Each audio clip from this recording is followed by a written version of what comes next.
A 20-year-old orphan dove into freezing water to save a drowning stranger. When he pulled her out, she whispered 3 words that changed his life forever. But what did 268 bikers do when they found out? Rain fell hard as Jake Morrison drove home from Roadside Haven Diner. He was 20, exhausted, alone had been since the fire took his parents a year ago. He worked 6 nights a week just to survive. The desert road twisted through rocky terrain. His old blue Toyota barely had heat. The clock read 11:43, Tennisau at the broken guardrail. Fresh skid marks. He slammed the brakes, jumped out, ran to the edge. 30 feet down, in the swollen wash, 2 red tail lights glowed. A car, half sunk, disappearing. Jake climbed down the muddy slope, sliding, grabbing desert brush. The freezing water took his breath. He waded chest deep toward the car. A woman was trapped inside, palms against the window, screaming. Water rising to her chest. Jake pulled the door lock by pressure. He grabbed a rock and smashed the window. 4 hits before it shattered. He yanked the door open. She was stuck leg pinned under the dashboard. "What's your name?" she gasped. Jake Morrison. I'm Linda. If I don't make it, tell my brothers. Tell my daughter Hannah her mama tried. No, Jake said. You're going to tell them yourself. He thought about his parents. The fire. All he couldn't save. Something broke open inside him. He pulled with everything he had. Her leg came free with a crack. Linda screamed. Jake hauled her out as the car sank. He carried her up the slope, laid her on the road, called 911. As the ambulance arrived, Linda grabbed his wrist. I'm Hell's Angels. Phoenix, chapter. My brothers need to know what you did. They need your name. Another 5 minutes, and we'd be pulling out a body, a paramedic said. You did good, kid. 3 days passed. Jake said nothing about that night. It felt private. Then, during lunch shift, he heard a rumble like thunder. Looked out. Motorcycles. Dozens rolling down Main Street. Big bikes. Chrome gleaming. Riders in black leather. They parked, filling every space. The town held its breath. They walked into the diner. Quiet, respectful, searching. An older man with a gray beard pushed forward. President on his Vastu, Jake Morrison. His voice was gravel. I'm Wade.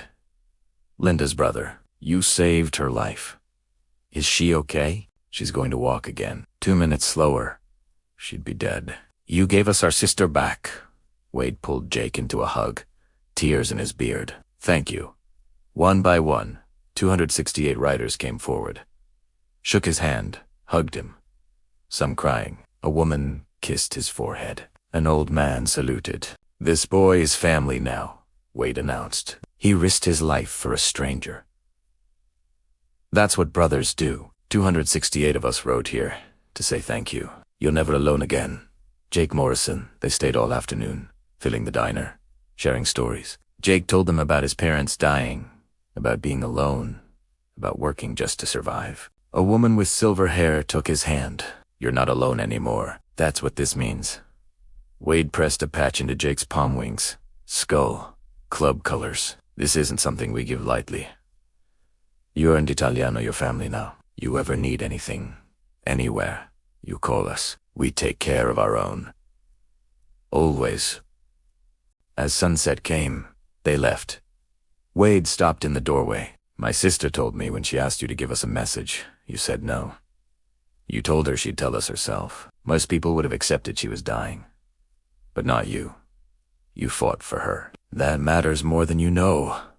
The engines roared to life.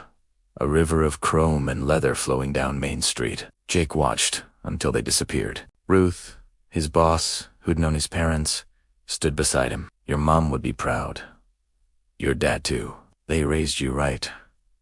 That night, driving past the broken guardrail, Jake remembered Linda's words. You saved my life, kid. You don't even know what that means yet, but you will.